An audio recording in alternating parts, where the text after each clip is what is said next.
Hello everyone. इस video में हम डिस्कस करेंगे केमिकल काइनेटिक्स के सारे ही concepts. So let's begin. Let us say there is a reaction in which reactant A is giving us the products P. इस reaction का अगर हमें रेट डिफाइन करना है तो कैसे डिफाइन करेंगे? सो रेट ऑफ रिएक्शन मतलब speed of reaction. Let us से इन 1 second 5 moles of air reacting.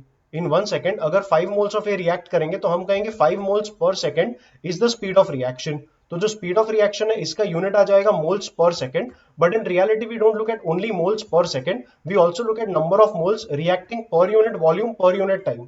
सो जो स्पीड ऑफ रिएक्शन है मतलब जो रेट ऑफ रिएक्शन है इसका यूनिट रहता है moles of the reactant reacting per unit volume per unit time. Volume को नॉर्मली हम लीटर में लिखते हैं। लीटर स्टैंडर्ड यूनिट नहीं रहेगा, स्टैंडर्ड यूनिट मीटर क्यूब रहता है। But for the units that come in chemistry, that come in chemical kinetics, we consider the volume unit as litres. So we define the rate of reaction as number of moles of reactant reacting per unit volume जो कि हम litre में लिखेंगे, and per unit time जो कि हम seconds में लिखेंगे। Now moles per liter is the concentration in terms of molar। ये moles per liter molarity का definition है। So this can be replaced with capital M and per second is written as S power -1। So finally तुम्हारा rate of reaction का जो unit आया that is MS power -1। मान लो starting में मैंने A के 10 मोल्स लिए, and let us say after 5 seconds the number of moles of A that are left over because A is reacting, A का concentration कम होते जाएगा।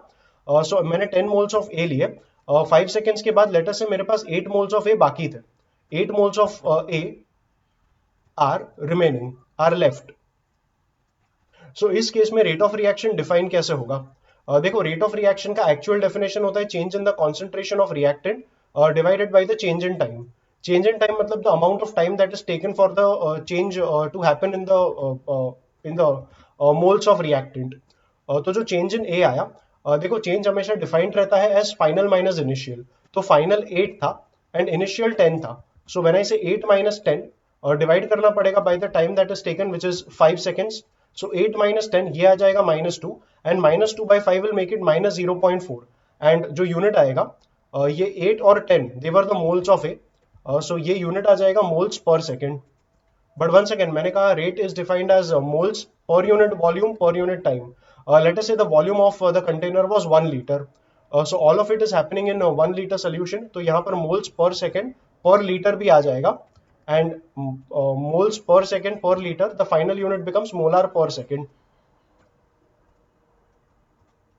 तो ये तुम्हारा रेट ऑफ रिएक्शन आया। अब नोटिस करोगे तो रेट ऑफ रिएक्शन नेगेटिव आएगा। नेगेटिव इसलिए because change in concentration of reactance हमेशा नेगेटिव होगा बिकॉज रिएक्टेंस आर डिक्रीजिंग। तो रेट डिफाइन करने के लिए हम एक एक्स्ट्रा माइनस हमारे साइड से यहां पर डाल देंगे।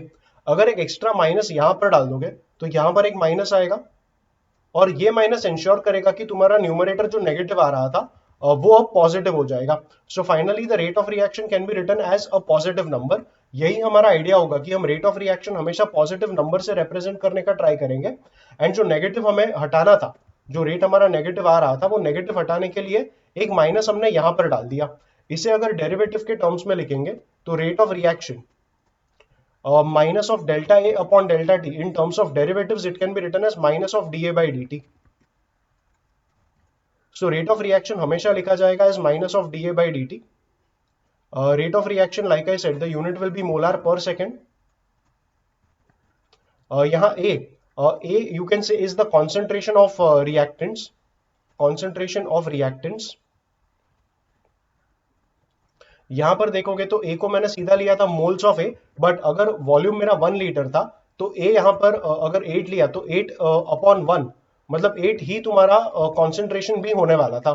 सो न्यूमरेटर में जो तुम लोगे they are not the moles of the reactant, it is actually the concentration of reactants. Concentration मतलब moles of reactants per unit volume. So in the numerator what you are taking is not the moles of reactants, it is the concentration of reactants. देखो यही चीज अगर मुझे product के terms में define करनी होती तो मैं कैसे करता? अगर 5 मोल्स ऑफ ए रिएक्ट करेंगे पर सेकेंड तो स्टोइशियोमेट्री अगर 1 मोल ऑफ ए जाएगा तो 1 मोल ऑफ प्रोडक्ट आएगा।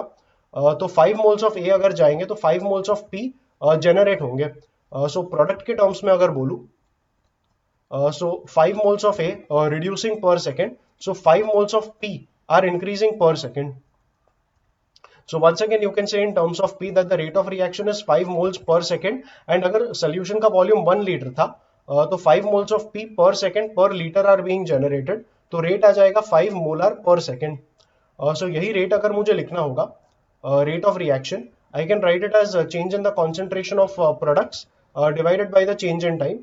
Change in concentration of products, अगर ये वाला case consider करोगे, if 10 moles of A were 10 moles of A were taken at the start, तो starting में जो P के moles थे they were 0 moles of product at the start, and after 5 seconds 8 moles of A are left. 8 moles of A are left मतलब 2 moles of A have reacted, and 2 moles of A अगर react हो जाएंगे तो मुझे P का भी 2 moles ही मिलेगा. So 2 moles of P get generated. Now when I say rate of reaction in terms of P, delta P मतलब change in the moles of P, change in moles मतलब final minus initial. Final minus initial करोगे तो सीधा 2 minus 0 आएगा, divide by time करना पड़ेगा which is 5. So ये 2 by 5, this will be 0.4 moles per second. And like I said, assuming everything is happening in 1 liter solution, this will be moles per second per liter, and moles per liter becomes molar. तो ये 0.4 का जो unit आएगा that will be molar per second. Now here if you see the rate of reaction is itself turning out to be positive. ये rate positive इसलिए आया because delta P जो रहेगा वो पॉजिटिव होगा, बिकॉज प्रोडक्ट का concentration बढ़ता है तो change in the concentration of products will be positive, because final minus initial करोगे तो डेल्टा पी पॉजिटिव आएगा बिकॉज फाइनल प्रोडक्ट ज्यादा था, इनिशियल प्रोडक्ट कम था. तो when you define the rate of reaction in terms of products, तब तुम्हें वो नेगेटिव डालने की जरूरत नहीं है, तुम सीधा डेरिवेटिव के टर्म्स में रेट ऑफ रिएक्शन डिफाइन कर पाओगे. सो डेरिवेटिव के टर्म्स में the rate of reaction is going to be simply dp by dt. यहां पे नेगेटिव डालने की जरूरत नहीं पड़ी बिकॉज प्रोडक्ट कॉन्सेंट्रेशन बढ़ रहा था, तो डीपी तुम्हारा वैसे भी पॉजिटिव रहेगा, एंड टाइम हमेशा फॉरवर्ड ही जाएगा, we can never go backward in time, तो डीटी तो हमेशा पॉजिटिव रहने ही वाला था. तो रेट अगर पॉजिटिव रखना है, ये ओवरऑल टर्म पॉजिटिव है, and the rate of reaction in terms of products can simply be defined as DP by D T. हम नॉर्मली रेट को ऐसे डिफाइन नहीं करेंगे, रेट हमेशा रिएक्टेंट के टर्म्स में ऐसे ही डिफाइन होगा. But just for your information, I am telling you that rate of reaction can be defined in terms of products also. So rate of reaction जो तुमने यहाँ पर पढ़ा, the rate of reaction is minus dA by dt. You can also write it as dP by dt. And dP by dt में तुम्हें कोई negative introduce करने की जरूरत नहीं है. Simply positive dP by dt can be written as the rate of reaction. So yeah, that's a little bit of discussion on how do we write rate of reaction. मान लो यहाँ पे मैंने stoichiometry थोड़ा डिस्टर्ब कर दिया. मान लो 1 mole of A is giving you 2 moles of P. अगर ए से तुम्हें 2p मिलता है, ए का मान लो मैंने 10 मोल्स लिया था, एंड लेट अस से ए के 10 मोल्स पर सेकंड रिएक्ट करते हैं. इफ ए का 10 मोल्स रिएक्ट करेगा तो अब पी का 1a से 2p मिला, तो 10 मोल्स ऑफ ए अगर रिएक्ट करेंगे तो मुझे मिलेगा 20 moles of P per second. And once again it is happening in a volume of 1 litre only, that's what we are assuming. So 10 moles per second per liter आएगा. So the rate at which A disappears is 10 molar per second, but because of the stoichiometry, the rate at which P appears is going to be 20 molar per second. So अगर मैं कहूँ minus dA by dt क्या होगा, सबसे पहले तो dA by dt क्या होगा, बिकॉज A रिड्यूस होता है, तुम्हारा dA का टर्म नेगेटिव आएगा, dt पॉजिटिव आएगा, तो dA by dt overall negative रहेगा. So 10 molar per second is the rate at which A disappears. So dA by dt रहेगा minus 10 molar per second. That minus you can take it on the left, and then minus dA by dt is 10 molar per second. Whereas dP by dt अगर देखेंगे, dP खुद positive रहेगा because P generate होता है, तो change in P positive आएगा. dt is always positive, so dP by dt overall positive आएगा. The rate at which the concentration of P changes is 20 molar per second. So dP by dt तुम्हें मिल गया 20 molar per second. इन दोनों के बीच में relation क्या है? So if you see minus dA by dt is equal to, देखो ये 10 molar per second, ये 20 molar per second. इसको अगर मैं 2 into 10 लिख दूं और फिर 2 को यहाँ नीचे ले लूं लेफ्ट हैंड साइड में, so ये 2 यहाँ से हटेगा और ये 1/2 आएगा. Now 1/2 dP by dt is 10 molar per second, and that is equal to 10, which was minus dA by dt. So minus dA by dt is actually 1/2 dP by dt. तो ये रिलेशन आ गया तुम्हारा माइनस dA by dt और dP by dt में. Now this relation you can see that P का जो भी coefficient है वो यहाँ डिनोमिनेटर में आ जाएगा। तो इस तरीके का रिलेशन तुम बना पाओगे between the rate of disappearance of reactants and rate of generation of products. इसी चीज को थोड़ा जनरलाइज करके हम ऐसे कह सकते हैं, मान लो we have a reaction A plus B which is giving us C plus D. यहाँ पर small b, small c and small d are numbers. They are the stoichiometric coefficients of the species A, B, C and D. So capital A, B, C, D represent the species and small a, B, C, D represent the stoichiometric coefficients in the balanced chemical reaction. तो यहाँ पे जो equation बनेगा, जो rate of disappearance of A रहेगा that will be minus of D A by D T. But इसका relation अगर देखना रहेगा with the concentration of B C and D, तो इसे तुम्हें डिवाइड करना पड़ेगा with the coefficient of A which is small A. So minus one upon A D A by D T, that will be equal to minus one upon B into D B by D T, but that will further be equal to one upon C D C by D T. Notice करो reactants के लिए मैं negative term use करता हूं because reactant concentration कम होता है। If reactant concentration is decreasing DA by D T खुद negative आएगा, और उस ओवरऑल टर्म को पॉजिटिव बनाने के लिए मुझे बाहर से नेगेटिव खुद डालना पड़ा। सो रिएक्टेंट्स के लिए तुम्हें हमेशा ये नेगेटिव टर्म डालना पड़ेगा, बट प्रोडक्ट कॉन्सेंट्रेशन बढ़ता है and because product concentration is increasing, DC by D का टर्म तुम्हारा पॉजिटिव आएगा, स्पेसिफिकली डीसी तुम्हारा पॉजिटिव आएगा। डी तो वैसे भी पॉजिटिव रहता है बिकॉज टाइम में हम कभी भी आगे जाते हैं, we never come behind in time. So DC positive, D वैसे भी पॉजिटिव रहता है, DC by D overall positive आएगा बिकॉज प्रोडक्ट कॉन्सेंट्रेशन हमेशा बढ़ता है, इसलिए यहां पर हम नेगेटिव साइन यूज नहीं करते, the overall term is itself positive.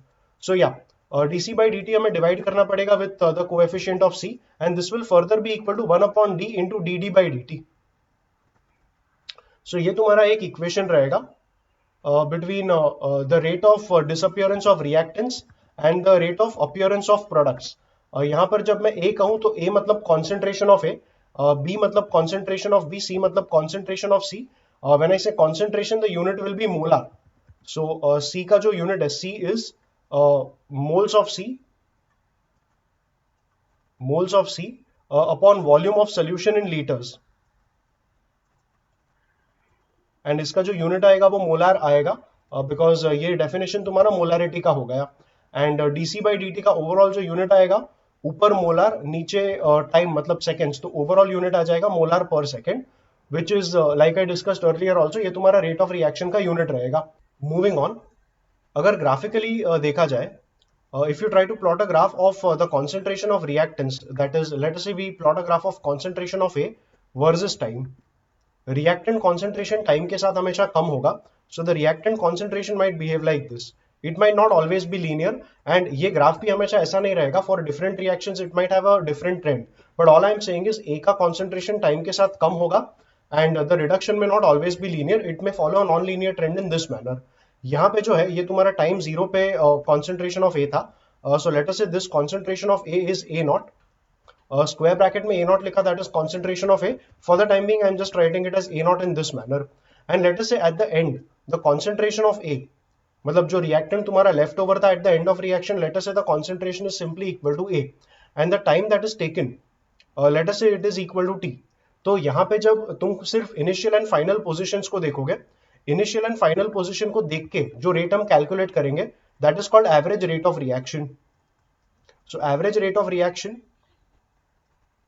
That will be given by, see like I said, rate of reaction is minus DA by D T, and अगर over a larger interval of time देखोगे तो DA by D T is delta A upon delta T, और negative का sign हमें डालना पड़ता है because reactant concentration drop होता है एंड रेट हमें नेगेटिव नहीं चाहिए था। So the average rate of reaction will be minus of delta A upon delta T, और इसी टर्म को अगर यहाँ से हम सब्सटीट्यूट करें, डेल्टा ए मतलब final minus initial, final is A, initial is A naught, तो ये हो जाएगा minus of A minus A naught divided by the time that you are taking, delta T is equal to T in this case.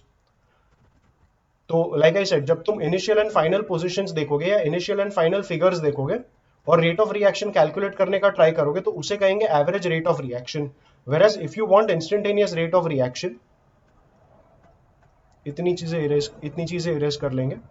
सो या if you want the instantaneous rate of reaction, मान लो इस point of time पर मुझे देखना है कि rate of reaction क्या है, तो ए वर्सेस टी का जो ग्राफ है उस पर हम टैंजेंट बना लेंगे इस पॉइंट पर, और फिर टैंजेंट का जो भी स्लोप आएगा, the slope of tangent, this represents the average rate of reaction.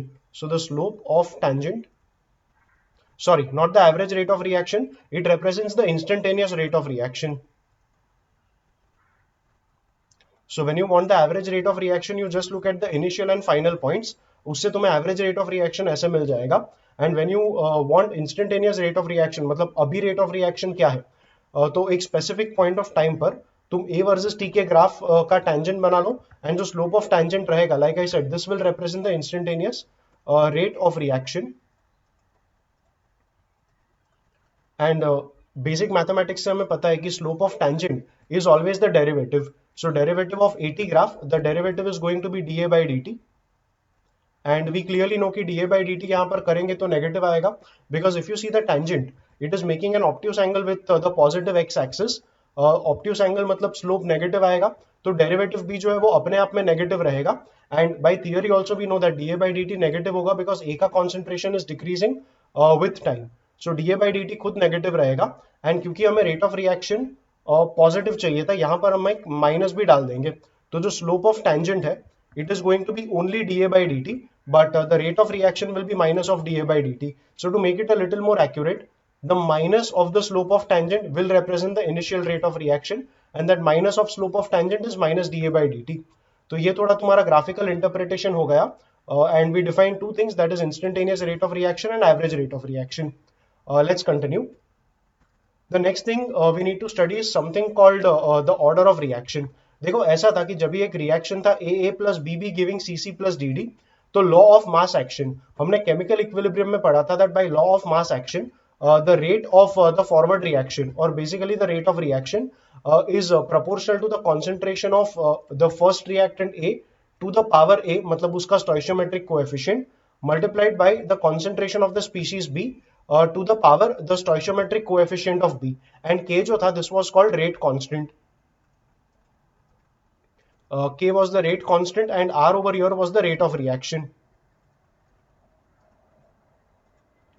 So theoretically तुम्हारा law of mass action कहता है that the rate of reaction, rate of this reaction will be equal to K, that is the rate constant, multiplied by concentration of A to the power A and further multiplied by concentration of B to the power B. But reality में ऐसा होता है कि A और B का जो power रहेगा वो A और B नहीं आएगा, it will be something X and Y only, ये कुछ अलग ही नंबर्स रहेंगे. सो रियलिटी में the rate of the forward reaction, the rate of reaction will be K, that is the rate constant only, into A power some number X and concentration of B power some other number Y, and this X and Y may not always be the stoichiometric coefficients of A and B in the balanced reaction. ये X and Y के values ऐसे रहेंगे जो हमें experimentally determine करने पड़ेंगे. So we have to perform experiments for determining this X and Y, and reality में तुम्हारा rate of reaction कुछ ऐसा दिखेगा. ये जो rate of reaction का equation होगा, this equation is what we will call rate law. So yeah, rate law में जो X and Y रहेंगे ये हमें experimentally determine करना होगा. अगर सारे ही concentration terms के powers को हम add कर ले, मतलब X plus Y अगर कर ले, तो X plus Y को कहा जाएगा order of reaction. तो ये तुम्हारा order of reaction का definition है कि जब भी तुम रेट लॉ बना लोगे, रेट लॉ बनाने के बाद तुम्हारे रिएक्टेंट्स के तुम्हारे रिएक्टेंट कॉन्सेंट्रेशन के जो भी पावर्स है, उन सारे पावर्स का addition, the addition of all the powers will be called order of reaction. यहां पर मान लो एक C पावर Z का भी टर्म आ गया, तो X plus Y plus Z करना पड़ेगा to get the order of reaction. So या that's about order of reaction. Order of reaction हर बार जरूरी नहीं है कि इंटीजर आएगा, it can be fractional also. It can be fractional because what if तुम्हें तुम्हारा रेट प्रोपोर्शनल मिला रूट ए के साथ. रूट ए मतलब A power half, and power half मान लो बी पावर 1 आया, तो हाफ प्लस 1 3/2 आएगा, and then you can see that the order of reaction may not necessarily be integer, it could be a fractional number also, it could be any number, it can be negative also, can be fractional, can be negative, it just has to be a real number. इस concept के ऊपर numericals कुछ ऐसे मिलेंगे. तुम्हें एक table दिया जाएगा, and the table will have initial concentration of your reacting species. Let us say मेरे reactants दो ही थे, I had only two reactants A and B. You can have multiple reactants, you can have a single reactant, you can have 3, 4, 5 reactants, but just as a common example I am taking two reactants. Let us say initial concentration of my reactant A in molar, ये सारे values मैंने molar के terms में दिए हैं, and I have also given you initial concentration of be in molar. So the initial concentrations are 0.2 molar, 0.4 molar, 0.2 molar for A and B के ये initial concentrations. I have also given you the initial rate of reaction in terms of molar per second because rate का unit molar per second था. Now why am I mentioning initial? Why not simply concentration of A, concentration of B and rate of reaction? ऐसा इसलिए because जैसे जैसे reaction proceed करेगा वैसे वैसे A का कॉन्सेंट्रेशन बी का कॉन्सेंट्रेशन कम होते जाएगा एंड अकॉर्डिंगली तुम्हारा रेट ऑफ रिएक्शन भी ये नहीं रहेगा. The rate of reaction will also keep changing as the reaction proceeds. So only at the initial time, only at t equal to 0. When I say initial, I mean t equal to 0. So only at t equal to 0, we are looking at the concentration values and the rate of reaction values. Like I said, अगर time proceed करेगा तो ये सारे values constant नहीं रहेंगे, ये सारे values change होते रहेंगे. इक्वेशंस में इनको सब्सटीट्यूट करना, इट विल गेट मतलब वो हर value at a different point of time जो वैल्यूज तुम इक्वेशंस में डालोगे वो अलग अलग रहेंगे. So yeah, these are the values at t equal to 0. They are asking us to determine the rate law. So let us say the rate of reaction is k into a power x into b power y. जो rate of reaction है it is 0.005 when these are the concentrations. So equation 1 जो बनेगा that is 0.005 equals to k. ए को ले लेंगे 0.2 power x and B को लेना होगा 0.3 power y. So that is your equation 1. Now make your equation 2 by putting in these numbers.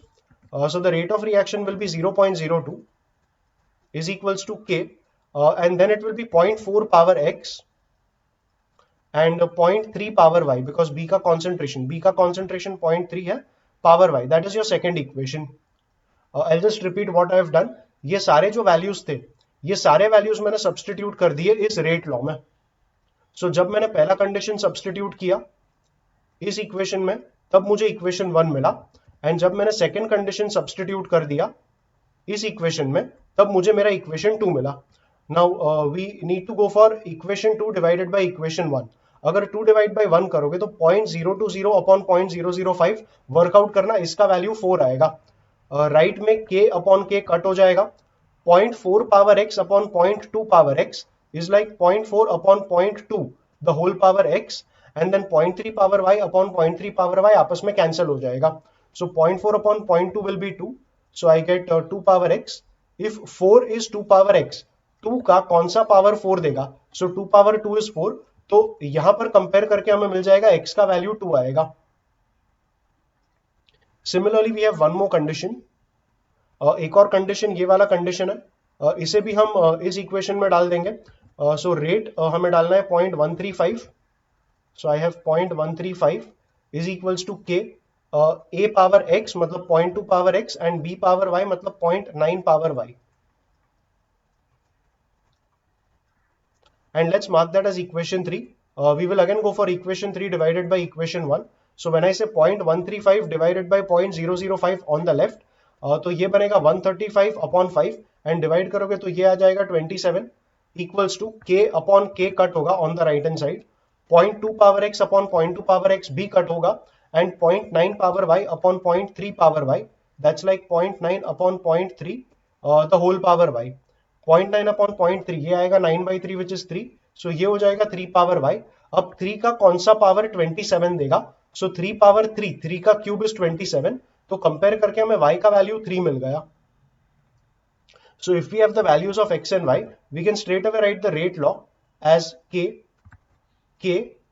into a, k into a power x था, so we have k into a power 2 and b power y था, so that makes it b power 3 and that is your final rate law.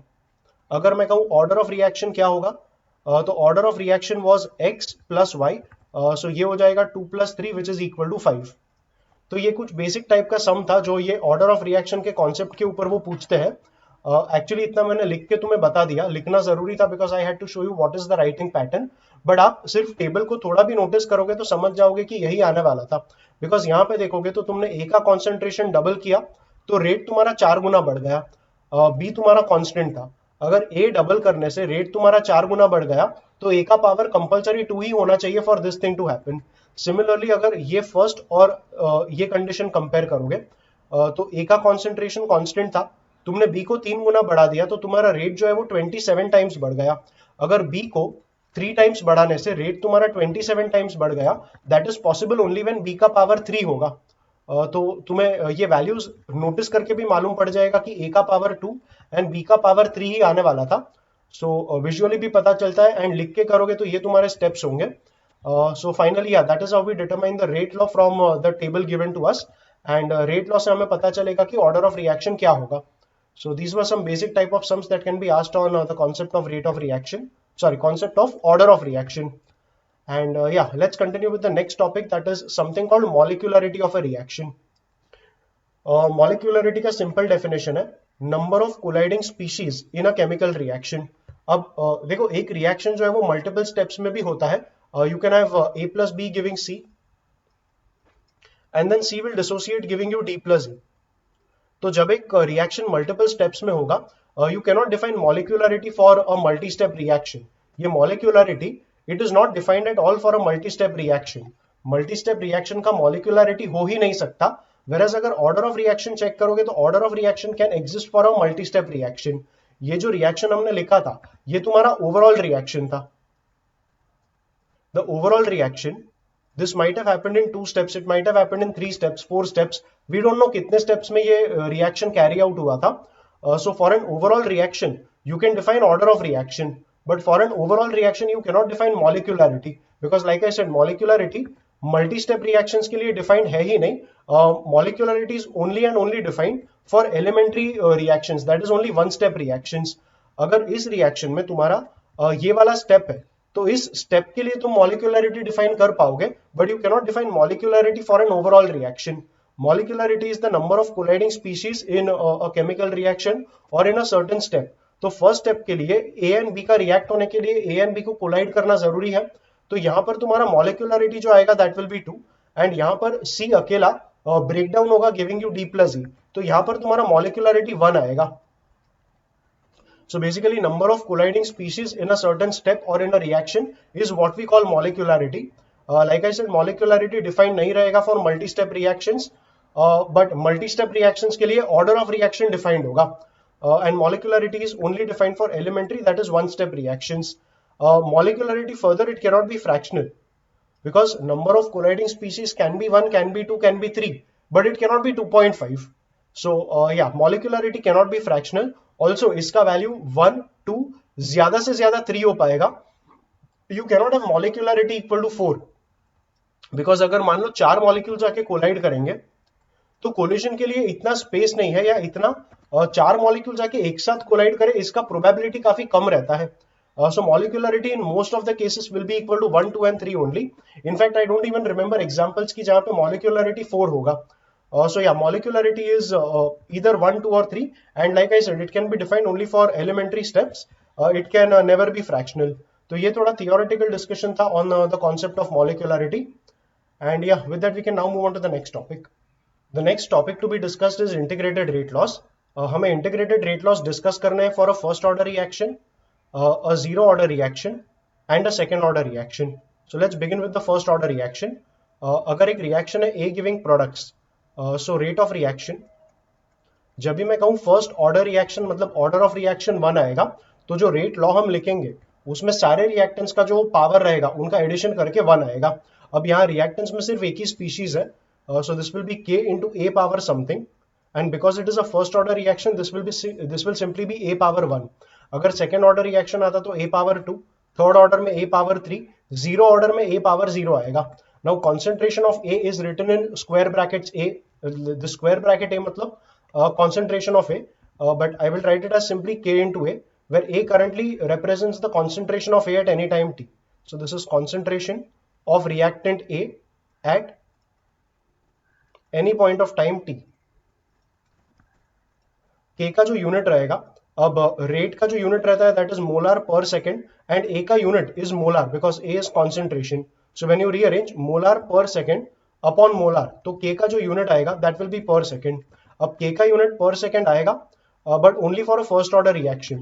अगर order of reaction change होगा तो A का power change होगा, and corresponding जो K का unit आएगा वो भी चेंज होगा. सो के का यूनिट हम अलग अलग रिएक्शंस में देखते रहेंगे क्या आएगा, but for the time being first order reaction के लिए के का जो यूनिट आएगा that will be per second. Continue with the derivation. Rate is written as minus of D A by D T, minus of D A by D T because A तुम्हारा reactant था. So minus D A by D T is equals to K into A. इस equation को rearrange करो तो dt को हम right में ले लेंगे, a को नीचे ले लेंगे. So we have minus D A upon A is equals to K D T. Negative sign भी हम राइट में ही ले लेंगे, सो यहाँ पर नेगेटिव नहीं रहेगा and we have the negative sign on the right and at this point we can integrate both the sides. So when you integrate the two sides, left hand side integrate करेंगे तो ये हो जाएगा integration of D A upon A, that is equal to यहाँ पर integrate करेंगे तो integration of minus K D T में माइनस के कॉन्स्टेंट है वो बाहर आएगा. So minus K and integration D T. Initial concentration यहाँ पे तुम्हारा वेरिएबल ए था, so initial concentration of A let's call it A naught and the final concentration of A let's call it A. ये जो A है that is the concentration of reactant at any time T. So you need to understand A मतलब this is the left over concentration and not how much reacted. मतलब मान लो ए का 10 moles था और 2 मोल्स रिएक्ट करके 2 moles अगर react हो जाएंगे तो ए का अभी 8 मोल्स बचेगा. सो जो बचा हुआ मोल्स है that represents the A part, that is the concentration of the left over reactant and not the reactant which is already reacted. Okay, 1 upon A D A का इंटीग्रेशन आ जाएगा log a to the base e. We also write it as ln a. ln a मतलब natural logarithm of a मतलब log of a to the base e and जो limit आएगा that will be a naught to a. हम limit यहीं पर डाल देंगे. So ln a minus ln a naught that is ln of a by a naught. So ये हो जाएगा ln of a by a naught and right में जो लिमिट रहेगा यहाँ पर लिमिट ले लेंगे 0 to t because a naught was the concentration at time t equal to 0 and at time t the concentration of a is a. सो इसको अगर इंटीग्रेट करेंगे तो इसका इंटीग्रेशन t आएगा एंड लिमिट्स डाल देंगे t minus 0, so that will be t only. तो राइट में ओवरऑल आ जाएगा माइनस के T. Now this is the integrated rate law for a first order reaction. इस इंटीग्रेटेड रेट लॉ को अलग अलग फॉर्मेट्स में हम लिख सकते हैं. जैसे अगर ये log of a by a naught to the base e था, अगर log एलिमिनेट करें तो e पावर माइनस के T will be equal to a by a naught. So we have a by a naught is equals to e to the power minus kt and when you take a naught on the right, you can write the concentration of a at any time t as a naught e power minus kt.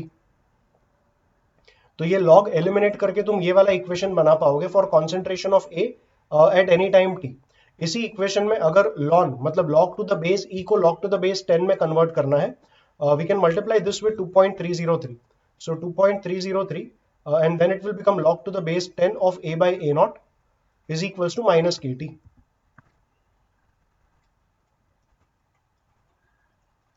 You can also take the negative sign on the left and negative जब यहाँ पर आएगा तब negative को हम power में ले सकते हैं एंड पावर में जब नेगेटिव आएगा तब ये हो जाएगा रेसिप्रोकल मतलब a naught upon a. So you can also right kt is equals to 2.303 and then it will be log to the base 10 of negative consume कर लिया तो नेगेटिव इसके पावर में आएगा एंड इसका अगर पावर नेगेटिव हो जाएगा सो पावर माइनस 1 मतलब रेसिप्रोकल, इसका रेसिप्रोकल आ जाएगा a naught upon a. So these are also two different ways of writing the same equation that you got here. At this point we need to define something called half-life. Half-life मतलब the time in which half the reaction will undergo completion. So मान लो t को मैं half-life लेता हूँ t half, then at this point the concentration of a will become a naught by 2 because a naught अगर initial concentration है तो half-life के बाद जो left over concentration रहेगा that will be half of the initial concentration. इन दोनों terms को अगर हम यहाँ पर डाल दें तो हमें मिलेगा minus K into T half is equals to ln of a by a naught. a को डालना था a naught by 2, so a हो गया a naught by 2 upon a naught and when I say a naught by 2 upon a naught you can cancel a naught up and down and ये हो जाएगा ln 1 by 2. ये negative sign को हम right में ले लेंगे. सो नेगेटिव जब राइट में जाएगा तब इस नेगेटिव को हमें लेना होगा पावर में. Now when that negative goes in the power, power becomes minus 1 and 1 by 2 power minus 1, 1 by 2 power minus 1 मतलब 1 by 2 का reciprocal which is 2. so finally तुम्हें मिलेगा kt, ये नेगेटिव निकल चुका था, kt हाफ फाइनली सिंप्लीफाई होके बन गया ln 2 एंड यहां से तुम्हें तुम्हारा t हाफ का फॉर्मूला मिल जाएगा. So the half life becomes ln 2 upon k. And ln 2 का जो वैल्यू रहेगा दैट इज 0.693। ये वैल्यू एज इट इज याद रखना। सो 0.693 अपॉन के करोगे तो ये तुम्हारा हाफ लाइफ का फॉर्मूला मिल गया। बेसिकली हाफ लाइफ पता रहेगा तो के मालूम पड़ जाएगा, एंड के मालूम रहेगा तो हाफ लाइफ मालूम पड़ जाएगा। So that's how the relation works like, एक पता है तो you know the other term also. So ये थोड़ा हाफ लाइफ का कॉन्सेप्ट हो गया। Now that you know half life, you can actually try to rearrange this equation only. So for the first order reaction only, जो equation हमें मिला था that was a is equals to a naught into e power minus kt, and we just saw that t half is ln 2 by k. So from here we can actually write k is ln 2 by t half, and ln 2 by t half as the value of k we can substitute it here.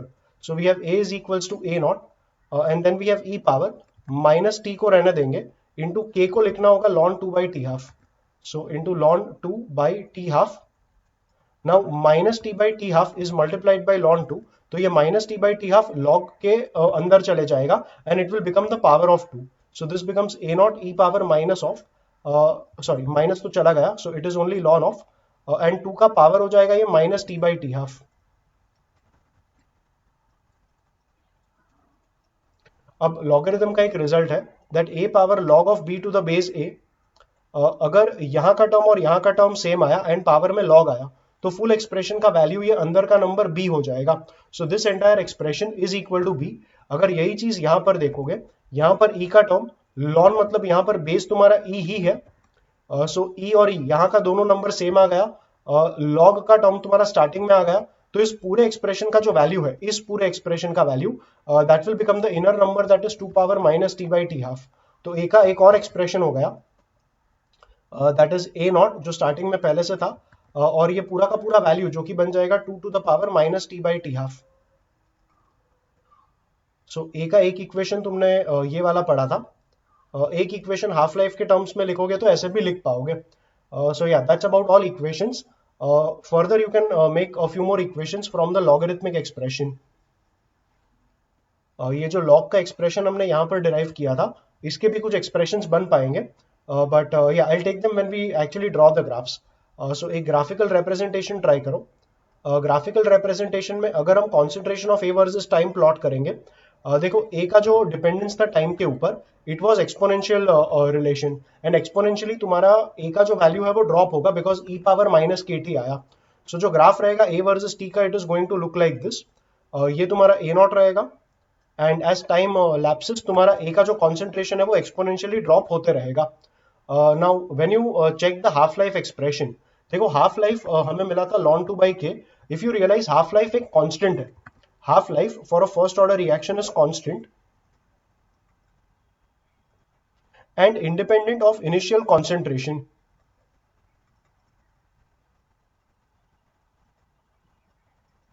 ये जो A naught था, A naught was the initial concentration of A. तुम्हारा half life independent of initial concentration है, and it is dependent only on K which is already a rate constant. तो for a first order reaction half life constant रहेगा. कहने का मतलब कि मान लो अगर 50 मोल्स लिया और 50 का 25 मोल्स हो गया in a time period of let's say 5 seconds, तो 25 का भी 12.5 5 सेकेंड्स में ही होगा. फिर 12.5 का 6.25 भी 5 सेकेंड्स में ही होगा. Basically the half life does not depend upon initial quantity क्या था. इनिशियल क्वांटिटी अगर 50 था तो हाफ होने के लिए 5 सेकेंड्स लगा, तो 25 का भी हाफ होने के लिए 5 सेकेंड्स ही लगेगा. Basically the half life does not depend upon how much quantity you are taking. Quantity चाहे कितना भी रहे, हाफ लाइफ मतलब half of the reaction complete होने के लिए जो टाइम रहेगा वो हमेशा कांस्टेंट रहेगा. I will just draw this graph slightly bigger over here. So a versus t का हमें जो ग्राफ मिला था that was an exponential decay. ये तुम्हारा इनिशियल कॉन्सेंट्रेशन ए नॉट था. So from this discussion what I am trying to tell you is, मान लो ए नॉट का कॉन्सेंट्रेशन ए नॉट बाई 2 हो गया. This level here is A naught by 2. So A naught by 2 होगा in a time equal to half life which is T half. तो time पे ये वाला जो वैल्यू रहेगा that will be the half life. अब मान लो हमने ए नॉट बाई 2 का भी हाफ कर दिया, that is a naught by 4. So A naught by 4 यहाँ पे कहीं पे आएगा. This is a naught by 4, और ये वाला वैल्यू जब मिलेगा तो ये जो पॉइंट रहेगा that will be 2 half lifes. अगर ये तुम्हारा टी हाफ था तो ये तुम्हारा पॉइंट आ जाएगा 2 T half on the time axis. Similarly अगर ए नॉट बाई 8 कर लोगे, मतलब एक और अगर हाफ लाइफ पास आउट हो जाएगा, तो concentration of the left over concentration of reactant will be A naught upon 8. और ये होगा in a time which is equal to 3 half life. तो ये तुम्हारा जो टाइम आएगा that will be 3 T half. That is what the trend will be. मतलब अगर एक certain amount of time pass होगा which is equal to half life, तो इनिशियल कॉन्सेंट्रेशन चाहे कितना भी है फर्क नहीं पड़ेगा, तुम 50 लो, 100 लो, 200 लो, जितना भी लो तुम्हें लेना है, but the time taken for the reaction to the time taken for half the reaction to get completed will always remain constant for a first order reaction। ये हमें मालूम पड़ा था इस वाले इक्वेशन से, जहां टी हाफ के एक्सप्रेशन में सिर्फ के का टर्म आया था और ए नॉट का टर्म नहीं आया था। सो या that's about the graph of concentration of reactant versus time. And एक और ग्राफ हमें प्लॉट करना होगा। This graph will be of log of a, let's say ln a versus time. जो इक्वेशन मैंने डिराइव किया था it was this equation. So we can say ln of a by a naught, but ln of a by a naught is like ln a minus ln a naught. Natural logarithm of a minus ln a naught is equals to minus kt, and ये minus ln a naught को हम right में ले लेंगे। So we will have ln a is minus kt plus ln a naught. Now that we are plotting this on the y-axis and time is being plotted on the x-axis, the equation is of the type y equal to mx plus c, and y equal to mx plus c is a straight line. Slope आएगा minus k, which is a negative slope. So the graph of ln a versus time will look like this, where the intercept here is the value of c, which is ln a naught. The slope here will be equal to minus k. So m is equals to minus k, and that is how the graph of log a versus t will look like. अगर मैं यही graph को log a to the base 10 बना के plot करूं, so log a to the base 10 versus time के लिए मैंने पहले भी बोला था ln a को अगर log a में कन्वर्ट करना है तो 2.303 से मल्टीप्लाई करना होगा। सो इसे इरेज कर लो एंड या convert ln a to log a। So we have 2.303 log a to the base 10 is equals to minus kt, plus इसको भी हम कन्वर्ट करेंगे, सो ये भी हो जाएगा 2.303, and then it will be log of a to the base 10, log of a naught to the base 10, ये a naught था इसलिए। You can divide throughout with 2.303, so you will have log of a to the base 10 is equals to minus kt upon 2.303 plus ये 2.303 cut हो जाएगा and it will simply be log of a to the base 10. So that is the final equation that you will plot when you are plotting log a to the base 10 versus time. Again, if you compare it with y equal to mx plus c, यहाँ x मतलब t था, तो slope आएगा minus के upon 2.303। It is a straight line having a negative slope. तो graph तुम्हारा वापस ऐसा ही दिखेगा with the y intercept being equal to log a to the base 10, log a naught to the base 10, ये a naught है because a naught था यहाँ पर। सो या this is log of a naught to the base 10 and the slope of the graph from the very equation here you can see that the slope of the graph m, m मतलब जो x के साथ आएगा वो x मतलब time था because we were plotting time on the x axis, तो जो साथ में आया दैट इज माइनस के upon 2.303 and that becomes the slope of the graph. So yeah that was a little bit of theory about first order reactions. एक numerical ले लेंगे इस कॉन्सेप्ट के ऊपर। वैसे ये फर्स्ट ऑर्डर रिएक्शन के न्यूमेरिकल्स काफी आसान होते हैं, बट ये एक थोड़ा सा ट्रिकी सा न्यूमेरिकल यहाँ पे मैंने लिया है। So yeah I am saying that the given reaction जहां पे सारे के सारे स्पीशीज गैसियस स्पीशीज है, so initially you are taking gas A, it dissociates into two gases B and C and the given reaction is following the first order kinetics. So जो भी हमने first order reaction अभी पढ़ा उसके सारे equations applicable होंगे। We need to find the rate constant means the value of K and half life of the reaction. देखो K मालूम पड़ेगा तो हाफ लाइफ मालूम पड़ ही जाएगा because half life of the reaction इसका सीधा सीधा फॉर्मूला था ln 2 by k मतलब 0.693 by k। So we just need to find k and half life तो सीधा सीधा मिल ही जाएगा। फिर इस रिएक्शन में अगर हम इक्वेशन अप्लाई करें, फाइनल इंटीग्रेटेड रेट लॉ था ln of a by a naught is equals to minus kt, but a अगर देखेंगे तो ये कॉन्सेंट्रेशन था and a naught was also the concentration of the reactant only. अगर हम gases के बारे में बात करें तो आइडियल गैस इक्वेशन था pv is equals to nRT। So you can write p as n by v मतलब concentration into RT and concentration can be written as p by RT। so अगर इसी इक्वेशन को मैं rearrange करूं हमें मिलेगा minus के t is equals to ln a मतलब concentration can be written as p by RT, so this is p by RT divided by a naught मतलब इनिशियल कॉन्सेंट्रेशन मतलब इनिशियल प्रेशर अब हमें यूज करना होगा। So initial pressure of A let's call it p naught and by RT because the concentration terms can be written as p by RT। अगर temperature throughout the reaction constant assume कर लेंगे तो upon RT cut हो जाएगा and this simply becomes ln of P by P naught. सो हमने वो equation जो derive किया था उसे प्रेशर टर्म्स में सिंप्लीफाई कर लिया है, and we have the equation minus के T as ln of P by P naught. इसे थोड़ा रीअरेंज कर लेंगे, माइनस को राइट में ले लो एंड माइनस को पावर में ले लो, तो पावर में -1 आएगा एंड पावर -1 मतलब इसका रेसिप्रोकल. सेम टाइम हम ln को कन्वर्ट कर देंगे log टू द बेस 10 में. सो यहां पर हमें मिल जाएगा kt is equals to, it is 2.303 and then it will be log to the base 10. यहां रेसिप्रोकल ले चुके थे माइनस कंज्यूम करके, सो ये आ जाएगा p नॉट अपॉन p.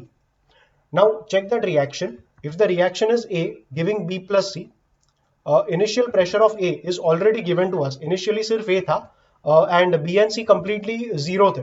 तो जो इनिशियल प्रेशर है at time T equal to zero, जो टोटल प्रेशर था वो पूरा का पूरा A का प्रेशर था, and the pressure of A is 500 mm of Hg. So initially it was 500 mm of Hg the pressure of A, और इन दोनों का प्रेशर जीरो था. अब A का जब रिएक्शन होगा तब इसका प्रेशर एक सर्टेन क्वांटिटी से कम होगा. Late us say the final equilibrium pressure becomes 500 minus x. अगर इसका प्रेशर x से कम होगा तो इन दोनों का प्रेशर x और x के साथ बढ़ जाएगा. ऐसा रहता है कि जो मोल का रेशियो रहता है, जो स्टोइशियोमेट्रिक रेशियो रहता है, प्रेशर भी उसी रेशियो में वेरी करेगा. तो इसका अगर 1 मोल कम होके इन दोनों का 1 मोल जनरेट होगा, तो इसका अगर प्रेशर x के साथ कम होगा तो इन दोनों का प्रेशर भी x और x के साथ बढ़ जाएगा. So these are your final pressures of A, B and C. उन्होंने कहा कि total pressure is 800 mm of Hg. So इनका अगर टोटल करोगे that is 500 minus x plus x plus x, तो ये तुम्हारा आ जाएगा 800 mm ऑफ Hg. ये minus x plus x cut होगा और ये plus x, so x plus 500 is 800. तो यहां से x का वैल्यू आ जाएगा 300 mm Hg. Now what we wanted was not the value of x, because यहां पर अगर देखोगे तो k इंटू टी, अब t मतलब एट 30 सेकेंड्स, सो t को डाल देंगे 30. This is equal to 2.303 log to the base 10 and P naught upon P चाहिए. P नॉट मतलब इनिशियल प्रेशर ऑफ A जो कि हमें 500 मिल चुका था, बट यहां नीचे जो P आएगा, P is the final pressure of A only, and final pressure of A is 500 minus x. तो यहां नीचे हमें 500 माइनस x लेना था एंड x हमें 300 मिल चुका है, तो 500 माइनस 300 करके 200 आएगा. सो यहां पर तुम्हें जो वैल्यू डालना है वो 200 होगा. Now 5 by 2 will be 2.5 and k का फाइनल आंसर आएगा 2.303 divided by 30, and then it will be log to the base 10 of 2.5. इसका वैल्यू तुम लॉग टेबल से देख पाओगे. ये पूरा कैलकुलेशन तुम्हें करना होगा एंड कैलकुलेट करने के बाद तुम्हें k का वैल्यू आएगा, एंड k का जो यूनिट रहेगा दैट विल बी पर second because it is a first order reaction.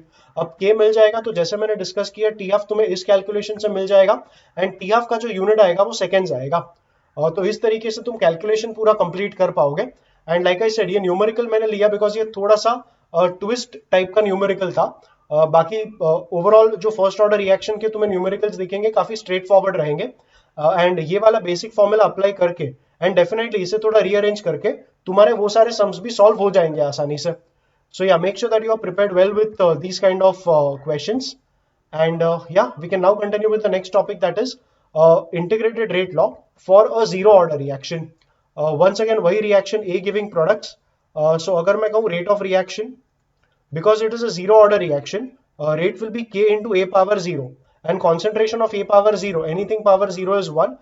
So rate of reaction तुम्हारा constant आएगा k.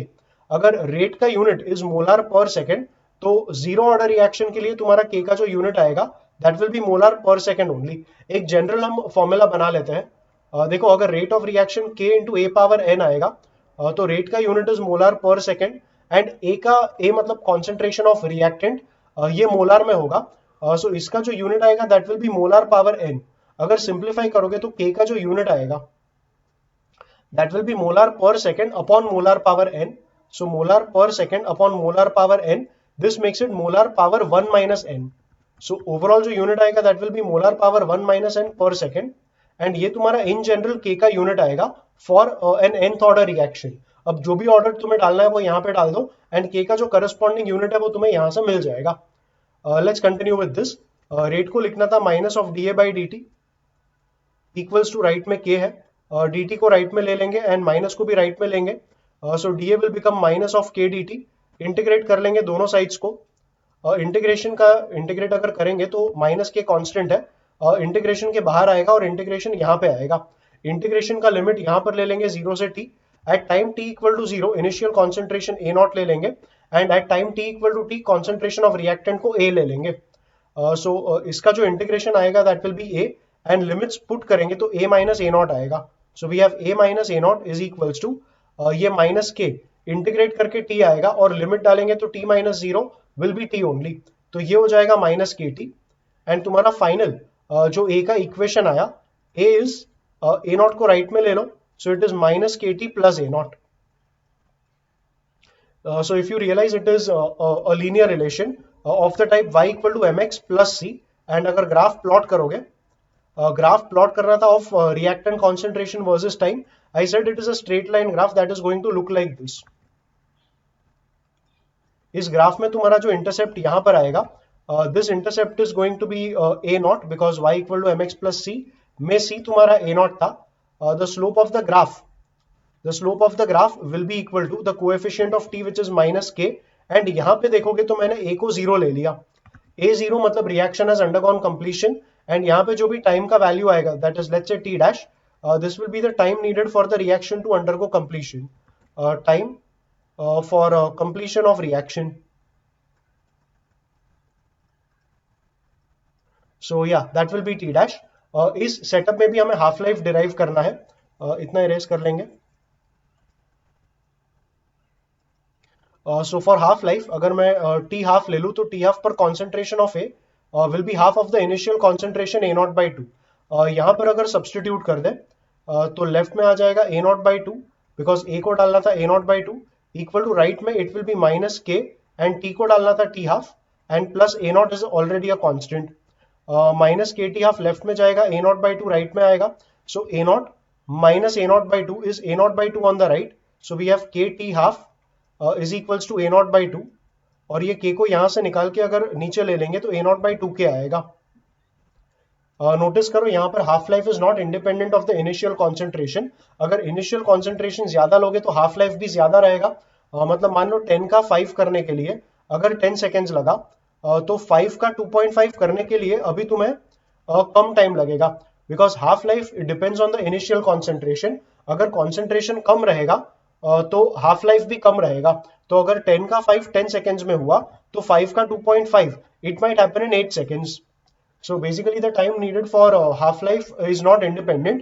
Half life तुम्हारा constant नहीं आएगा। Half life depends on the initial concentration. Starting में reactant कितना लोगे इससे determine होगा कि half life कितना रहेगा।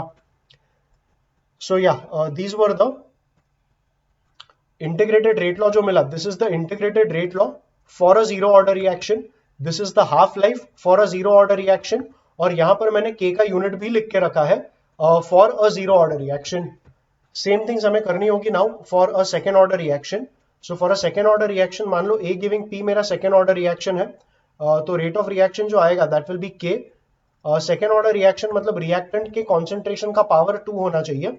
रेट को लिखा जाएगा as minus D A by D T, that is equal to k A square. Before we continue के का यूनिट लिख लो, rate is molar per second, and ए का यूनिट इज मोलार, स्क्वायर करेंगे तो मोलार स्क्वायर ये नीचे आएगा, so molar per second upon molar square, the unit becomes molar power minus one S power minus one, that is the unit of K for a second order reaction.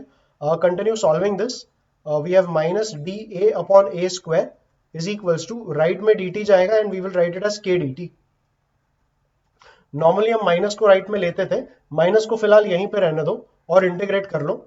So integrate करोगे तो के constant है, integration के बाहर आएगा, limit ले लेंगे 0 से t, और 0 पे initial concentration a naught, time t पे फाइनल कॉन्सेंट्रेशन a।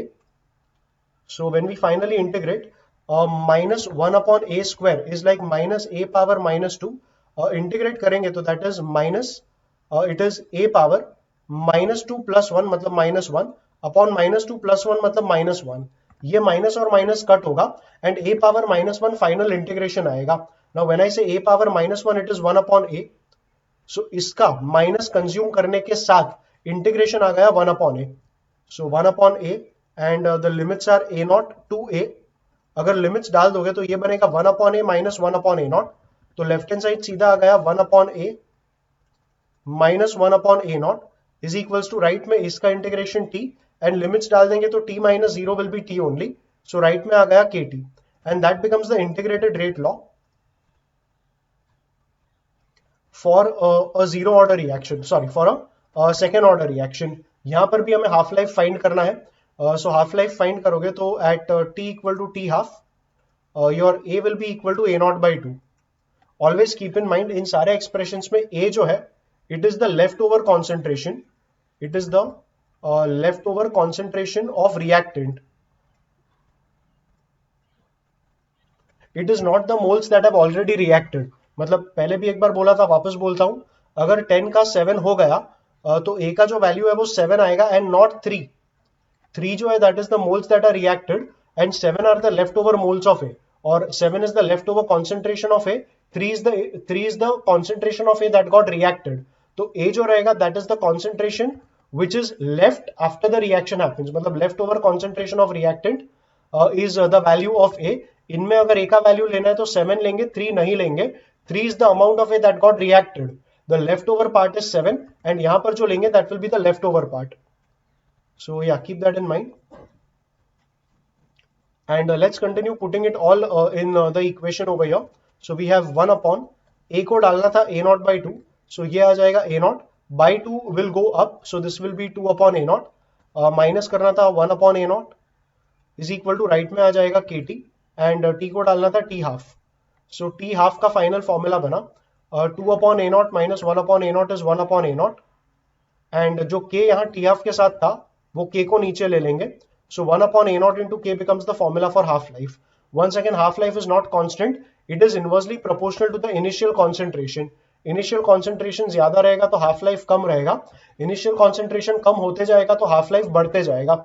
मतलब मान लो अगर 10 का 5 हमने 10 सेकेंड्स में किया तो 5 का 2.5 करने के लिए ज्यादा टाइम लगेगा, बिकॉज अगर इस केस में देखो इनिशियल कॉन्सेंट्रेशन ज्यादा था तो हाफ लाइफ कम रहेगा, बट इसमें इनिशियल कॉन्सेंट्रेशन कम हो गया।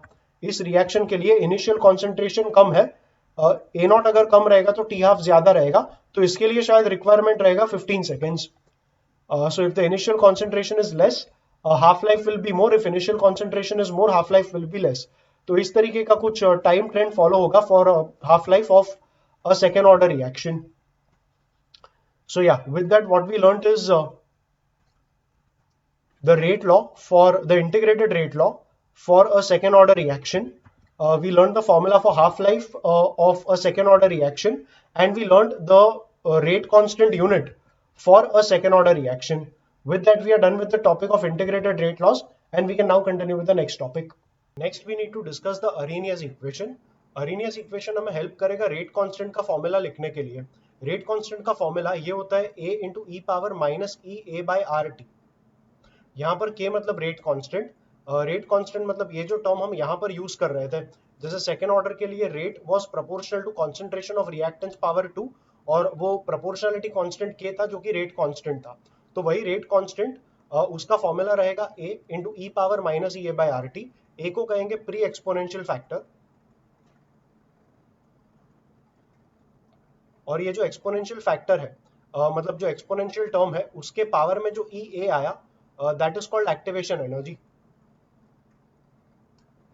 एक्टिवेशन एनर्जी का कॉन्सेप्ट ऐसा है कि मान लो रिएक्टेंट के दो मॉलिक्यूल्स है, अगर ए और बी को रिएक्ट करना है तो ए एंड बी को मिलके कोलाइड करना पड़ेगा। अगर ए और बी आपस में कोलाइड करेंगे तो ही इनका रिएक्शन होना पॉसिबल है and finally you might get the product a b. तो जो भी प्रोडक्ट है उसके लिए तुम्हारा कोलिजन का होना जरूरी है। अब कोलिजन अगर काफी स्लोली होगा तो ये कोलिजन शायद रिएक्शन अंडरगो नहीं करेगा। रिएक्शन अंडरगो करवाने के लिए पार्टिकल्स का एक मिनिमम काइनेटिक एनर्जी होना जरूरी है। ये minimum kinetic energy just so that the particles can undergo a certain reaction, that minimum kinetic energy is called activation energy। अगर particles का kinetic energy activation energy से कम रहेगा तो ये reaction हो नहीं पाएगा and for the reaction to happen the kinetic energy of particles has to be greater than this activation energy। तो ये रहेगा activation energy। For any reaction we give the activation energy in joule per mole or we give it in joule per molecule। So activation energy का unit रहेगा joule per mole और it will be joule per molecule और joule per atom, depending on reacting species एक molecule है या एक atom है। अब जब भी तुम आर का टर्म यूज करोगे, आर का जो वैल्यू है it is 8.314 joule per kelvin mole. So whenever we talk about activation energy being in terms of joule per mole, तभी यहाँ नीचे जो आएगा वो R का टर्म आएगा. बट अगर हमने activation energy joule per molecule में दिया रहेगा, if it is joule per molecule, the exponential term has to be used as e power minus EA by KT, where K is the Boltzmann constant and this is the Boltzmann constant, and Boltzmann constant के इसका value आता है R divided by N naught करके. N naught इसलिए because N naught is the Avogadro number, and N naught से divide इसलिए किया because this represents number of particles in one mole.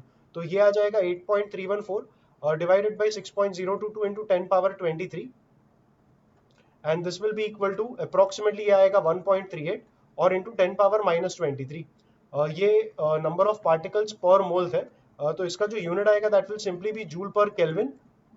And अगर और स्ट्रिक्टली तुम्हें लिखना है तो ये जैसे जूल पर केल्विन मोल था, ये बन जाएगा joule per kelvin molecule.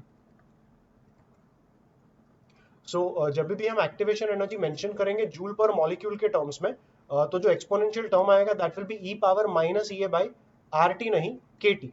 I have written it here. And अगर activation energy joule per mole में गिवन रहेगा, तो एक्सपोनेंशियल टर्म रहेगा E power minus E A by R T. So yeah with that discussion we can continue further. I'll erase off this much part and ये वाला part भी erase कर लेंगे. And फिलहाल क्योंकि मैंने RT रखा, I will say that the activation energy is given in terms of joule per mole. So yeah, R का वैल्यू हमने अभी अभी बोला, it is 8.314 joule per kelvin mole, और T जो है that is going to be temperature in Kelvin. देखो notice करोगे तो अगर टेम्परेचर बढ़ा देंगे, टेम्परेचर बढ़ाने से ये डिनोमिनेटर बढ़ जाएगा. डिनोमिनेटर बढ़ने से ई ए बाय आर टी का वैल्यू कम हो जाएगा, बट पीछे एक नेगेटिव साइन था तो minus E A by R T बड़ा हो जाएगा.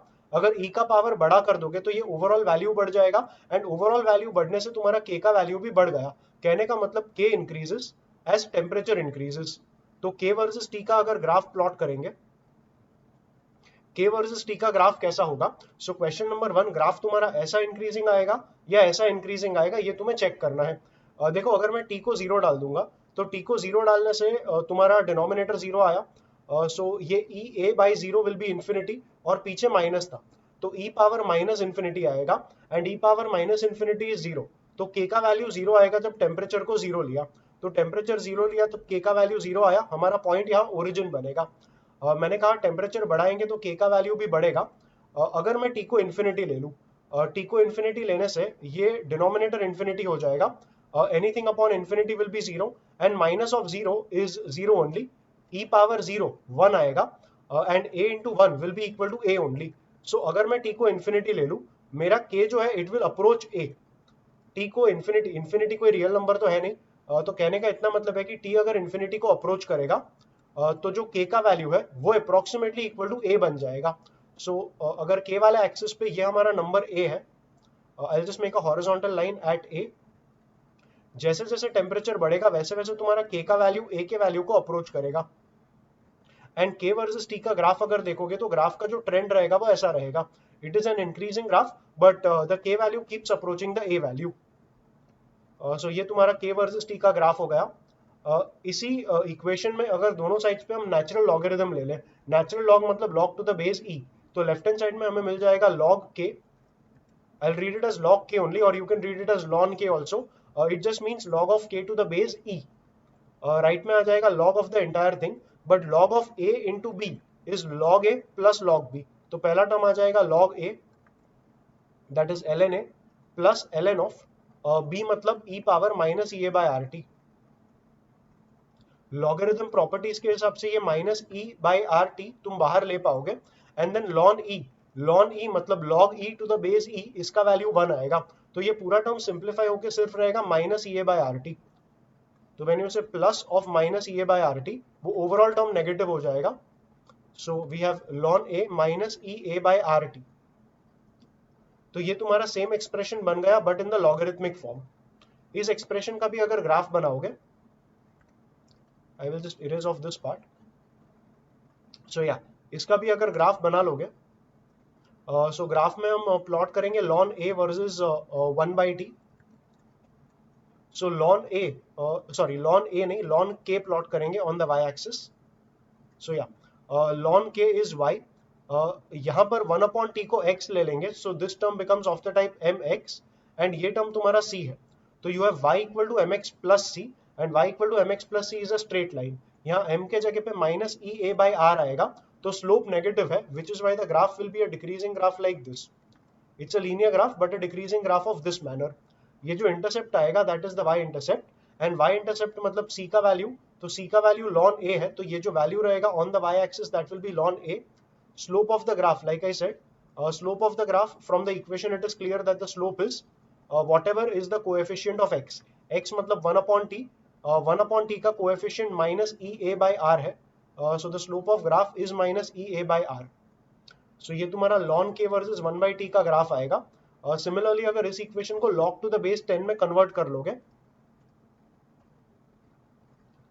to convert ln to log to the base 10 we multiply with 2.303, तो ये आएगा 2.303 log of k to the base 10 equals to ये भी हो जाएगा 2.303 then log a to the base 10 and ये रहेगा minus E A by are T. इस पूरे इक्वेशन को हम 2.303 से डिवाइड भी कर लेंगे, तो we will get log k to the base 10 left hand side में, राइट हैंड साइड में ये कट हो जाएगा 2.303, सो log a to the base 10 और माइनस में आ जाएगा ई ए अपॉन 2.303 आर टी। अभी अगर इस इक्वेशन का ग्राफ प्लॉट करेंगे, इस इक्वेशन के लिए y एक्सिस पे प्लॉट करना होगा log k to the base 10, so I'll draw it here only in a different color। the y axis will now be log of k to the base 10, x axis पे 1/t ही आएगा। इन cases में जो तुम्हारा intercept बनेगा, अगर ये equation y equal to mx plus c था, तो c के जगह पे log a to the base 10 आया, तो तुम्हारा intercept will not be ln a, it will be log of a to the base 10। And जो स्लोप आएगा, स्लोप मतलब 1/t का जो कोएफिशिएंट है that will be the slope, तो तुम्हारा स्लोप इस वाले ग्राफ के लिए the slope will be minus E A upon 2.303 r। so yeah, that's how the terms are going to change if you convert all the natural logarithm terms। ये जो तुम्हारे natural log के terms थे, अगर इनको convert कर दोगे log to the base 10 में, तो जो करस्पॉन्डिंग ग्राफ दिखेगा वो कुछ इस तरीके का दिखेगा। सो या that's a little bit of discussion on the Arrhenius equation. इस डिस्कशन को और थोड़ा आगे हमें कंटिन्यू करना है। सो अगर ये वाला इक्वेशन कंसिडर करोगे, सो इस इक्वेशन में मान लो हमें एक सर्टेन टेम्परेचर T1 पर रेट कांस्टेंट K1 मिला और एक टेम्परेचर T2 पर हमें रेट कांस्टेंट K2 मिला, तो ये सेम इक्वेशन दोनों टेम्परेचर्स के लिए कुछ ऐसा लिखा जाएगा, ln K2 that will be ln A minus EA by RT2। So temperature T2 पे हमारा rate constant K2 and temperature T1 पे rate constant K1, so ln K1 that will be equal to ln A minus EA by RT1। इन दोनों equations को हम subtract करेंगे। What we are trying to do is we are trying to eliminate the A term and get an equation between K1 K2 and T1 T2। So subtract करेंगे तो लेफ्ट में आएगा ln K2 minus ln K1 and logarithm के properties के हिसाब से ln K2 minus ln K1 is ln of K2 by K1 equal to ln A minus ln A, ये कट होगा, पहला टर्म आएगा minus E A by R T two and minus of minus मतलब ये हो जाएगा plus E A upon R T one. इसी को थोड़ा सिंप्लीफाई करेंगे, so E A upon R common निकाल लेंगे, हमारे पास आएगा minus 1/t2 plus 1/t1। So when we take just E A by R common, bracket में बचा था minus 1/t2 and plus 1/t1। सो इसे भी अगर सिंप्लीफाई करेंगे तो ये होगा T2 minus T1 upon T1 T2। So the whole thing here becomes T2 minus T1 upon T1 T2 and ये तुम्हारा फाइनल इक्वेशन आ गया for relation between K1 K2 and T1 T2। इस इक्वेशन पे numericals कैसे मिलेंगे, उन्होंने तुम्हें activation energy देके रखा रहेगा, आर का वैल्यू ऑलरेडी मालूम है 8.314 जूल पर केल्विन मोल। सो जब तुम्हें एक टेम्परेचर पे T1 दिया जाएगा, सॉरी एक टेम्परेचर पे K1 दिया जाएगा, they will give you the other temperature and they will ask you to find K2। They can also do it this way कि उन लोग ने तुम्हें K1 K2 और T1 T2 देके रखा रहेगा and they will ask you to find the activation energy. तो बेसिकली कोई तो एक टर्म अननोन रहेगा, बाकी सारे टर्म्स तुम्हें पता रहेंगे एंड फिर इस इक्वेशन को यूज करके वो जो अननोन टर्म है वो तुम्हें फाइंड करना पड़ेगा। इसमें भी अगर ln को log to the base 10 में कन्वर्ट करोगे तो एक 2.303 यहाँ पर आएगा, and that you can take it on the right. So ये हो जाएगा log to the base 10 of k2 by k1, that will be equal to EA upon 2.303 R,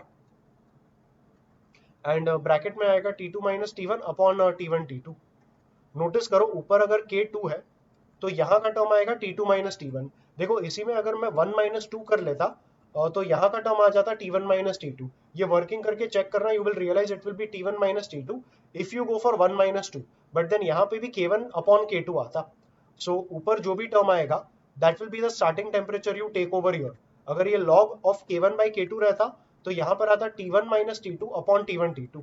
तो ये वाला इक्वेशन भी याद रखना.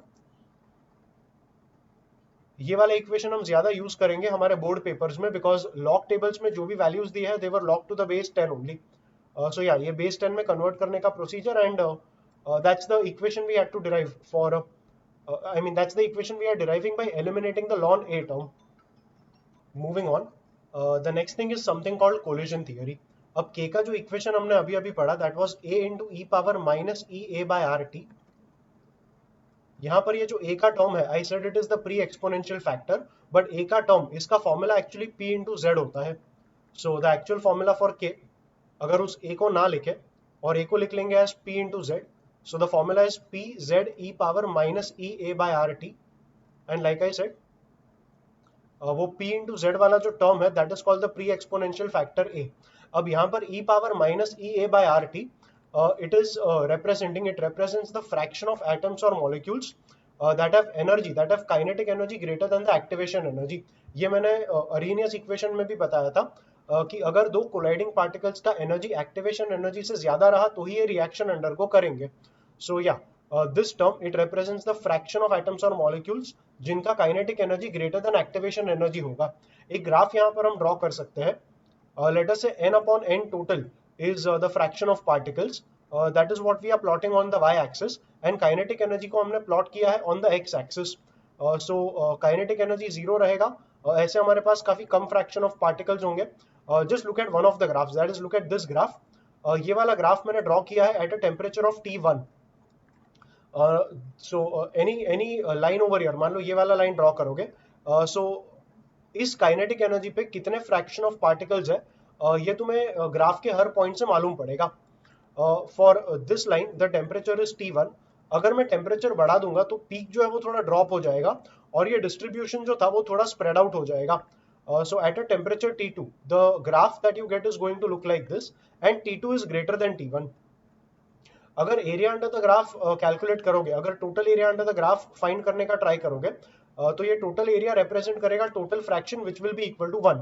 एंड अगर ये लाइन तुम्हारा एक्टिवेशन एनर्जी को रिप्रेजेंट करेगा तो टेम्परेचर T1 के लिए जो ये वाला एरिया है, this area is going to represent the fraction of particles that have an energy greater than that have kinetic energy greater than the activation energy. तो ये फ्रैक्शन ऑफ पार्टिकल्स वो रहेंगे जो रिएक्शन अंडरगो कर सकते हैं, and बाकी इसके नीचे जितना भी फ्रैक्शन तुम्हारे पास आया, this represents the fraction of particles which can not undergo the reaction. अगर मैंने टेम्परेचर बढ़ा दिया, अगर मैंने टेम्परेचर T2 किया, तो मैंने कहा कि पीक थोड़ा नीचे आ जाएगा एंड ये जो स्प्रेड है, स्प्रेड तुम्हारा ज्यादा हो जाएगा. बट स्प्रेड जब ज्यादा हुआ तब नोटिस करो एक्टिवेशन एनर्जी से ज्यादा the number of particles which had kinetic energy greater than the activation energy, that is more for the second temperature. Second temperature में area under the graph ज्यादा है for energy greater than the kinetic energy. I mean for kinetic energy greater than the activation energy. तो temperature T2 में a higher fraction of particles have kinetic energy greater than activation energy, which means a higher fraction of particles are going to undergo the reaction. So at a higher temperature you have more particles that undergo reaction, which is why तुम्हारा rate constant जो है वो higher temperature पे बढ़ जाता है. ये trend भी हमने पढ़ा था that at higher temperature the rate constant increases, because like I said इस ग्राफ में तुम्हारे पास ज्यादा फ्रैक्शन ऑफ पार्टिकल्स होंगे जिनका काइनेटिक एनर्जी एक्टिवेशन एनर्जी से ज्यादा है. So more particles will undergo reaction, eventually तुम्हारा रेट कांस्टेंट बढ़ जाएगा. तो कोलिजन थियरी में तुम्हारा सबसे पहला term e power minus EA by RT, ये हमने यहाँ पर डिस्कस कर लिया. The second term is P. ये जो P है it represents the fraction of atoms और molecules that are colliding with proper orientation. देखो पार्टिकल्स जब भी कोलाइड करेंगे, मान लो ये ए पार्टिकल है और ये बी पार्टिकल है, इन्हें अगर कोलाइड करके रिएक्शन अंडरगो करना है तो ए पार्टिकल का सर्टेन फंक्शनल ग्रुप रहेगा that has to collide with B particle का certain functional group, then only they are going to undergo reaction and form AB। मान लो पार्टिकल ए का फंक्शनल ग्रुप यहां पर था और पार्टिकल बी का फंक्शनल ग्रुप यहां पर था, तो जब ये अब कोलाइड करेंगे तो इनका जो फंक्शनल ग्रुप रिएक्ट करना था, ये फंक्शनल ग्रुप्स आपस में कोलाइड नहीं करेंगे, तो ऐसे सेटअप में तुम्हारा रिएक्शन अंडरगो नहीं होगा। तो तुम्हारा रिएक्शन अंडरगो होने के लिए भी एक सर्टेन ओरिएंटेशन लगेगा कोलिजन के टाइम पे। So P represents the fraction of atoms or molecules that are undergoing a collision with proper orientation। तो ये तुम्हारा ओरिएंटेशन फैक्टर आ जाएगा P। एंड फाइनली तुम्हारा factor Z। Z is called the collision frequency। collision frequency मतलब number of collisions that are happening per unit time, and general unit of time is seconds only, so number of collisions per second is what you call the collision frequency। And finally in तीनों terms को multiply करके हमारा K का जो formula है वो बन जाएगा। सो ये तुम्हारा K का फाइनल फॉर्मूला बना। इसी फॉर्मूला में अगर P इंटू Z को A डाल देंगे तो तुम्हारा ओरिजिनल अरहीनियस इक्वेशन में जो फॉर्मूला मैंने बताया था वो मिल जाएगा। सो ओवरऑल ये तुम्हारा कोलिजन थियरी का पूरा डिस्कशन था। There is one more graph in this theory you need to look at. देखो ये वाला ग्राफ अगर देखेंगे तो यहाँ पर जो प्लॉट होता है, first of all the vertical axis is the energy axis. There is nothing plotted on the X axis. X axis को हम सिर्फ नाम दे देते हैं रिएक्शन कोऑर्डिनेट, मतलब रिएक्शन का कोई भी कोऑर्डिनेट यहाँ पर तुम प्लॉट कर पाओगे। It's as good as a dead axis. यहाँ पर हमने कुछ प्लॉट किया नहीं है। Energy is plotted on the Y axis. Reactants का एनर्जी ज्यादा होगा, प्रोडक्ट्स का एनर्जी कम होगा। थियरी ऐसा रहता है कि एनर्जी अगर ज्यादा है तो स्टेबिलिटी कम है। एक सर्टेन रिएक्शन इसलिए अकर होता है बिकॉज जो रिएक्टेंस है इन्हें स्टेबिलिटी अटेन करना है, एंड स्टेबिलिटी अटेन करने के लिए अगर तुम्हें स्टेबिलिटी बढ़ाना है तो तुम्हें एनर्जी कम करना पड़ेगा। एक सर्टेन रिएक्शन होता है तभी reactants they get converted to more stable products. अगर स्टेबिलिटी ज्यादा है तो एनर्जी कम रहेगा। All and all I am trying to say reactants का एनर्जी ज्यादा रहेगा, प्रोडक्ट्स का एनर्जी कम रहेगा। So whenever a reaction happens, reactants have a certain energy. हमें रिएक्टेंट्स को एक्टिवेट करना पड़ेगा, मतलब रिएक्टेंट्स को हमें सप्लाई करना पड़ेगा एक्टिवेशन एनर्जी। ये एक्टिवेशन एनर्जी जैसे ही हम सप्लाई करेंगे तभी certain number of reactants will undergo the reaction and give you the products. Products का एनर्जी कम रहेगा because they had to be more stable. And I said certain number of reactants will undergo reaction because सारे ही collisions proper orientation के साथ होंगे या नहीं ये हमें नहीं पता। The ones that are happening with proper orientation they will undergo the reaction. So all and all ये तुम्हारा एनर्जी प्रोफाइल डायग्राम रहेगा, जहां पे ये लेंथ रिप्रेजेंट करेगा एक्टिवेशन एनर्जी को। This is energy of reactants, this is energy of products, और इनका जो भी डिफरेंस है that is called delta H, and delta H is called enthalpy of reaction. So enthalpy of reaction अगर यहाँ पे नोटिस करोगे, डेल्टा एच, डेल्टा मतलब चेंज एंड चेंज मतलब final minus initial. So delta H यहाँ पर final is EP और initial E R था, तो EP minus E R will give you the value of delta H. And क्योंकि E R बड़ा था, ईपी छोटा था, डेल्टा एच तुम्हारा इस केस में नेगेटिव आएगा। Now whenever you carry out a reaction using a catalyst, तो कैटलिस्ट क्या करेगा? Catalyst always lowers the activation energy. जब भी तुम कैटलिस्ट यूज करोगे एक सर्टेन रिएक्शन के लिए, तो रिएक्टेंट का एनर्जी तो वही है। कैटलिस्ट यूज करने से हमें पता है कि रिएक्शन थोड़ा स्पीड अप हो जाएगा। तो कैटलिस्ट का इफेक्ट ये रहता है कि कैटलिस्ट एक्टिवेशन एनर्जी को कम कर देगा। तो विथ द कैटलिस्ट जो पाथ फॉलो होगा वो ये वाला पाथ फॉलो होगा। देखो कैटलिस्ट के साथ अगर रिएक्शन करना है तो रिएक्शन में रिएक्टेंट तो वही रहेगा, प्रोडक्ट भी वही रहेगा। अगर प्रोडक्ट अलग हो गया तो तुम्हारा रिएक्शन ही बदल चुका है। सो हमें रिएक्टेंट वही चाहिए, प्रोडक्ट भी वही चाहिए, बट कैटलिस्ट यूज करने से रिएक्शन स्पीड अप कैसे हुआ? तो कैटलिस्ट ने एक्टिवेशन एनर्जी कम कर दिया, तो तुम्हारा नया एक्टिवेशन एनर्जी ये रहेगा। This is going to be the activation energy, this vertical length is the activation energy with the catalyst. So ये कॉन्सेप्ट तुम्हें समझ के रखना है that catalyst always lowers the activation energy, and activation energy lower करने से हुआ क्या? So if you check this diagram, ये तुम्हारा एक्टिवेशन एनर्जी था एट अ सर्टेन टेम्परेचर। मान लो सिर्फ T1 पे अगर देखें, ये वाला ग्राफ रब कर लेंगे। सो या if you look only at the temperature T1, only at temperature T1, अगर मैं एक्टिवेशन एनर्जी कम कर दूं, अगर एक्टिवेशन एनर्जी यहां पर आ गया if this is your activation energy with catalyst, तो ग्राफ के अंडर का एरिया देखो ये थोड़ा बढ़ गया, एंड बिकॉज ग्राफ के अंडर का एरिया बढ़ गया, now you have a higher fraction of particles जिनका काइनेटिक एनर्जी एक्टिवेशन एनर्जी से ज्यादा है। इस वजह से ज्यादा पार्टिकल्स रिएक्शन अंडरगो करेंगे, एंड अगर ज्यादा पार्टिकल्स रिएक्शन अंडरगो करेंगे तो रेट ऑफ रिएक्शन बढ़ जाएगा। सो कैटलिस्ट का एक्टिविटी ऐसा होता है कि ये एक्टिवेशन एनर्जी को लोअर करेगा, एंड एक्टिवेशन एनर्जी के लोअर होने से ज्यादा फ्रैक्शन ऑफ पार्टिकल्स रहेंगे जिनका काइनेटिक एनर्जी एक्टिवेशन एनर्जी से बड़ा होगा। सॉरी, ये वाला एक्टिवेशन एनर्जी देखा जाएगा with the catalyst. So when you use the catalyst, there is a higher fraction of particles having kinetic energy greater than the activation energy. So more particles will undergo reaction and ultimately rate of reaction बढ़ जाएगा। So ये तुम्हारा catalyst का effect होगा on the rate constant. Rate constant बढ़ेगा because catalyst activation energy को कम कर देगा। This is it with the entire collision theory. एक topic मेरे से वीडियो में डिस्कस करना रह गया था। We will discuss that topic and then we will be done with the video. This is about a pseudo first order reaction. अगर hydrolysis of ester consider करोगे, इस रिएक्शन में तुम्हें एक एस्टर लेना है। This is the ester I am taking, that is CH3 COOCH3। इसका IUPAC name रहता है मिथाइल, एंड यहां पर 2 कार्बन है, so ethanoate. It's not really needed here, ये बताने की जरूरत नहीं थी, but I just mentioned IUPAC name is methyl ethanoate, and otherwise देखोगे तो it is methyl acetate, the common name is methyl acetate. So hydrolysis मतलब रिएक्शन विद वाटर, एंड अगर डाइल्यूट एसिड ले लेंगे तो डाइल्यूट एसिड के presence में H चला जाएगा O के पास, so CH3OH forms methanol, and फिर जो OH रहेगा वो इस कार्बन को मिलेगा, and that forms CH3COOH, that is acetic acid. So hydrolysis of ester, ये वाला रिएक्शन देखेंगे in the presence of dilute H2SO4। इस रिएक्शन का जो रेट रहता है, that rate is actually equal to rate constant K multiplied by the concentration of CH3COOCH3, that is methyl acetate concentration, multiplied by the concentration of water, और इन दोनों का power 1 होता है। ये रिएक्शन एक्चुअली रिवर्सिबल रिएक्शन है, मतलब अगर concentrated H2SO4 ले लोगे तो इन दोनों में रिएक्शन होगा, that is acetic acid and methanol will react. यहां से OH बाहर आएगा, यहां से H बाहर आएगा, सो H2O गेट्स लिबरेटेड, तो H2O मिलेगा, एंड बाकी का जो पूरा पार्ट था वो ज्वाइन हो जाएगा, and that will give you the corresponding ester, that is methyl acetate.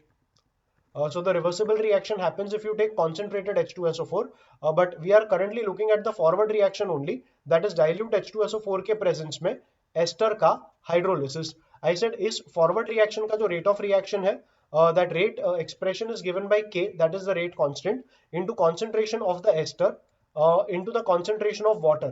इस रिएक्शन में वाटर इतना ज्यादा एक्सेस में रहता है that throughout the reaction जितना भी वाटर कंज्यूम होगा that will be negligible compared to the quantity of water which is already present.